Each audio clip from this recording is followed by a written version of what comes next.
నీ ఏమన్నా ఈ ఆర్టికల్ ఏముంది అన్న? ఇగో బాక్స్ పీసెస్ వచ్చినాయి.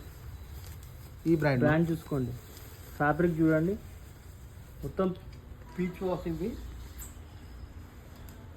చూసుకోండి. వేసుకున్న బ్రాండ్ కూడా అదే అన్న? అదే ఇది డిఫరెంట్ అన్న, ఇది ఒకసారి మంచిది కదా. ఇగో హ్యాండ్స్ మీద వస్తాయి, షోల్డర్ మీద ఇగో ఇట్లా పట్టి లెదర్, ఇది లెదర్ చాలా అంటే చాలా బాగున్నాయండి కలెక్షన్. చూసుకోండి ఒకసారి. హెవీ అంటే హెవీ ఉన్నాయి షర్ట్స్ కూడా. ఫ్యాబ్రిక్ చూసుకోవచ్చు మీరు. దీంట్లో ఒక 15-16 ఆర్టికల్స్ ఉంటాయి. చూపించండి సార్. ఇవ్వండి, నేను ర్యాండమ్గా చూపిస్తున్నా. చాలా అంటే చాలా వెరైటీ ఉన్నాయండి. చూసుకోండి, ఇగో ఇది ఒక ప్యాటర్న్. వైట్ ఓపెన్ చేయకుండా అది వైట్, ఇది నేను వేసుకుంది సేమ్. ఇది కూడా ఎన్ని ప్యాటర్న్స్ ఉంటాయన్నా మీ దగ్గర దీంట్లో? అన్ని ఒక 1000 పీసెస్ వచ్చినాయి దీంట్లో.